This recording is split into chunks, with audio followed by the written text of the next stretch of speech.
good? Yeah. I don't know what I was about to say. But it has been less than 24 hours since WrestleMania 31. 31? 31. And it was phenomenal. I'm just making this reaction video because I'm bored. And I want to. So, off the bat, the pre-show wasn't that bad. I mean, the tag team match consisted of 4 tag teams. Oops. Usos, the Los Matadores, New Day, and the champions Tyson and Kidd and Cesaro. Spoiler alerts everywhere, by the way. Just so you know. Kidd and Cesaro won. There's a big suplex, 2 suplexes around the turnbuckle at the end. Jimmy Uso splashed, and before the splash, Cesaro somehow tagged in. I don't know. I saw it. That was cool. That match was pretty awesome. It was kind of, a little small, like for the timing, but it was a good match. Then there was the Andre the Giant Battle Royal, which I think should have been in the regular WrestleMania. They moved it because of timing. There was fucking so much time could have been wasted because it was so light out during WrestleMania. But anyway, they had people from the tag match in that match, and they had an NXT superstar, Hideo Itami, who won the tournament, like Access or something. I don't know. He didn't last long, but future ahead of him. The winner of that match, or should I say, person I knew somehow was probably going to win, was The Big Show. And let's be honest, he deserves to win the Andre the Giant Battle Royal. If you're not a WWE fan and don't know who Big Show is, he basically is the Andre the Giant of our decade generation. He's a big man, but tell you what, for a guy like him, be like Andre the Giant, deserves that reward. Then we got the whole show. The start match was the Intercontinental title match in the ladder. I fucked that up badly. Anyway, it consists of Daniel Bryan, Dolph Ziggler, Dean Ambrose, Luke Harper, Stardust, R-Truth, and the champion, Wade Barrett. The match was sick. This was the match that probably stole the show, but wasn't a big match. So, I mean, you had a lot of things.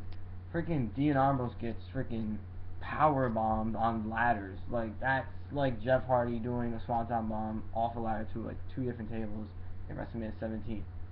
That's how crazy it was. At the end of the match, we saw Ziggler and Bryan fighting for a shot for the title, and I thought that both these guys would have been champions. Daniel Bryan headbutt Ziggler. Ziggler fell off the ladder, and Bryan's the winner. I knew Daniel Bryan was going to win it only because it was the only smart thing to do for WWE. Give this man the title, and now he's the new Triple Crown champion. Like I said in the past WrestleMania prediction video, which if you didn't watch WrestleMania, but you still want to watch the video because of wrestling, just watch it. Actually, that was my best match I played, so there's that. The match after that, which I think could have gone maybe 5 minutes more longer, Randy Orton versus Seth Rollins, and wow. All I can say is wow. First of all, Orton probably like 5 RKOs throughout the match. Seth Rollins, he didn't really do much, but he did some stuff.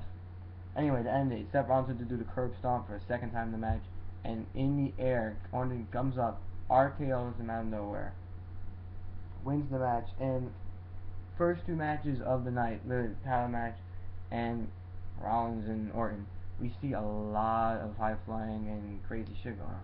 Next match, which I thought should have been later on in nighttime because it would make sense, was Sting versus Triple H. Now, probably the match of the year, not of the year, of the night, in my opinion. First of all, Triple H came out like the Terminator. Like literally, he had robotic shit on around his arm. His head had like that big, that big eye. If you've seen Terminator, you understand. But it was awesome. And in the match, DX, literally all the members of DX, including Shawn Michaels, came out to help Triple H win. NWO comes out to help Sting. So that's WCW WWE again, flashing off Monday Night Raw. It was amazing. And it's like so cool. Like a lot of people are like, oh, Sting should have won. Oh man, he came all this way for nothing. No, he didn't come all this way for nothing because he got respect from Triple H. That's one. He proved that he got a WrestleMania moment with Triple H with a handshake at the end, even though Triple H won. That's 2. And 3, this ain't the end of Sting. We're going to see him a few more times probably in Survivor Series. Maybe next year's WrestleMania against Taker. Maybe, I'm only saying that. But we'll get more with Taker and Triple H later on in this video, probably soon. Next match, which I think was probably the worst match because it was too short and not much shit happened. It's AJ and Paige versus the Bella Twins. There should have been a fail four-way for the Divas titles. That would have been a lot better. That, or maybe have Paige win the title like the Raw before WrestleMania and have it like elimination thing like that. I don't know. I didn't like it. I liked like seeing Paige win her first WrestleMania match and AJ her second, but I like the fact that they came out, the good guys came out the winner. Bella Twins, like, I don't know what they're doing. They're both dating big name champions from the WrestleMania. I'll get to that in a second. But like, yeah, probably the worst match of the night. I didn't really like it. But before like I go on, the Sting and Triple H match, I want to go back to that for a second. It was too light out to even have Sting come out. Like if they would have had Sting or Triple H come out in the dark, like around when it was like maybe I want to say 9 o'clock when it happened. It was dark here. If they had it in New York, that's fine. Having it in Los Angeles in like 6 o'clock, lights out still in the afternoon, it didn't really do it for me. The Cena Rusev match now. This match was, I think, a great match for both guys. One, Cena was like, oh, this is the biggest match of his career. Every WrestleMania match was the biggest match of his career, if you ask me. The one with Big Show, the one with Triple H, the one with JBL, the one with The Rock. Both of the ones with The Rock. Even last year was pretty big, but he won the match. Rusev's not undefeated anymore, and he's U.S. champion. So that means Daniel Bryan's Intercontinental champion and John Cena's U.S. champion. Both are big, like, main event stars. So that means the titles will get a little bit more of a push, like when Shawn Michaels, Razor Ramon were Intercontinental champion, or when to me this was a big time when U.S. champion was big. I guess when like Chris Benoit was U.S. champion, because that's when the U.S. champion still meant a lot. Like once like I don't want to say Zack Ryder because that's shitting on him. I guess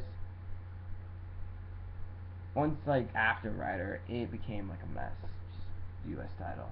Let's be honest. No one cared for it. The next match tonight. Oh wait, no. Before that, they were trying to waste time. WWE did. When they waste time, they actually blew my mind. Not only the NWO and DX thing earlier in the night blew my mind. The Rock was on WrestleMania. He was literally at New York 24 hours before the WrestleMania doing SNL, which was pretty fucking good. He was at WrestleMania. How? Like, I know how he went on a flight, but like that's genius right there. Just get The Rock to talk to Triple H. Next year's WrestleMania, Triple H and Rock, right? No. Stephanie McMahon slapped The Rock, right? And The Rock out of the ring, all that. And one thing, I'm like, okay, Rock's doing something. He's going around the crowd for a reason. Ronda Rousey was there. UFC Women's Champion, 13 seconds, knocked that bitch out. She was there.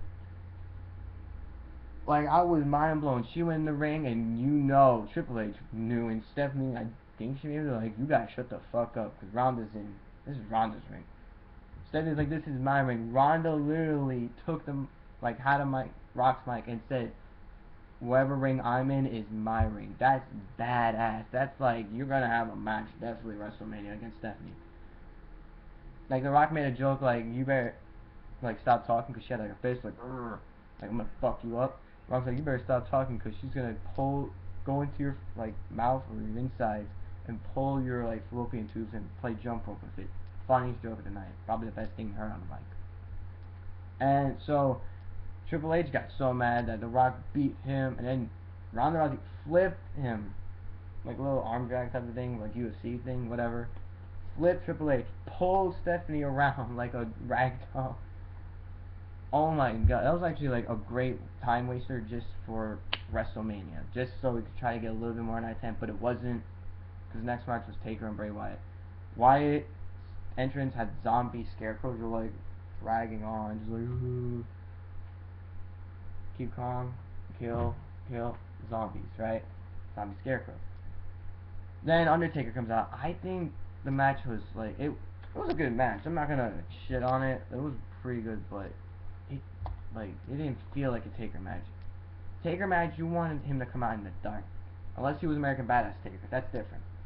You want him to come out in the dark. If you're coming out and like it's still sunlight coming in the ring, like they tried hard to make it dark. You're not gonna make it dark.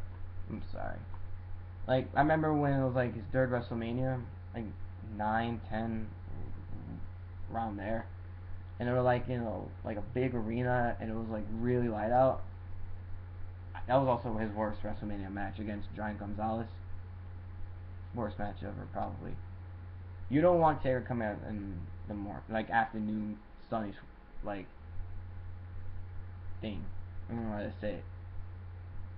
It's Undertaker. He's coming back after a year from getting defeated in WrestleMania, and this is how you make him come out. Not even the droids with the fire. Not even with like the darkness. It's just him coming out. That's not a great way for Taker to come back. Like it was nice to see him come back. He had hair on again, like the badass Undertaker hair. Like he cut it like short like mine, but I don't know. He looked in good shape, but like he looked kind of draggy at the end. Taker won. If you want to know, he won with a tombstone. But Bray Wyatt was also injured in it before even the match. So the fact that he still wrestled with an injury, maybe I don't believe everything I see. Pretty fucking good. Then it was the last match of the night: Roman Reigns versus Brock Lesnar. Everybody did not want to see Roman Reigns win. I wanted to see him win just because I don't want to see Lesnar being champion anymore, because it's kind of pointless to have a champion, WWE champion, not being on TV every week. Like, I'll give it to The Rock. He at least showed up twice or 3 times in the months. Brock came like once in every fucking month. That's not a champion. I see a champion defending it every month, every pay-per-view. So Roman Reigns is getting his ass. He punched Lesnar to the fact that he was bleeding and had like a big bump on his face to start the match. So then the biggest, hashtag suplex city. Brock Lesnar kept suplexing Reigns.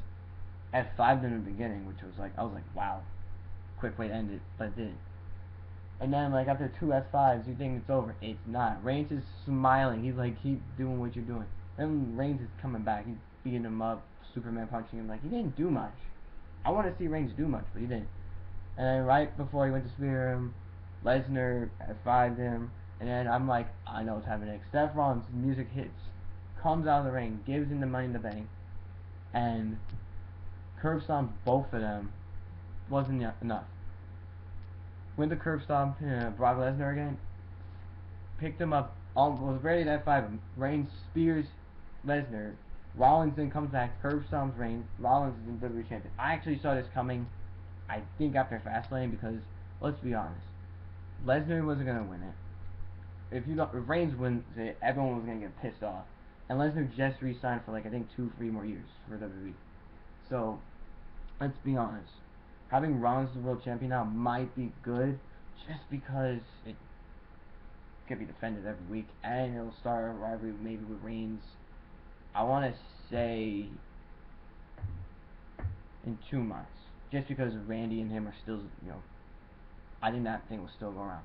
But if I was to rate it, it'll probably be 10 out of 10 WrestleMania 31, only because there was like a couple bad things in it. The light in the whole arena and Diva match wasn't that great, but the fact that they had The Rock there, the fact that Triple H's entrance was the best entrance, like Terminator, come on. And the fact that a lot of the matches were actually really fucking good, like probably the best WrestleMania since 23. A lot of people, I mean, I think last year's was great. It wasn't as great though as 23, but this year's WrestleMania, 10 out of 10. Best wrestling I think I've seen so far in my life as watching wrestling. I'm hoping next year we do get Rock and Triple H, but with Ronda Rousey and Stephanie Summit in it. Hoping for Sting and Undertaker next year. If not, Cena and Undertaker. And maybe we could get the Shield in the main event, triple threat match for the world title. I'm just saying. But, which gets me to my next point, No one in the Shield and no one active in WWE is undefeated for a superstar right now at WrestleMania. That's pretty weird.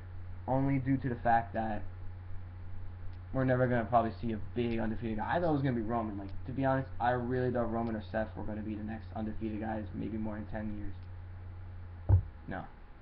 I don't think we're going to get ever again an undefeated guy. Maybe Diva, like AJ's 2-0, but we might have to wait till someone else. I doubt we'll have it, but yeah. So coming up to that, Raw is just a few hours from now, whenever I decide to put this up. And there's a few things to think about. What's going to happen on Raw? Is the champion going to defend it? Will Sheamus, will be on Raw because he was supposed to be on last night, but he wasn't. Will Finn Balor, an NXT superstar, make his debut, or Adrian Neville? And will Taker be there? Because I feel like he would. It would be weird if he wasn't. But yeah, Raw after WrestleMania is always great. So yeah, let's hope for the best. And at the end of this video, if you like WrestleMania, like this up. I'm probably going to be watching it one day in my lifetime because it was so amazing. And yeah. Bye.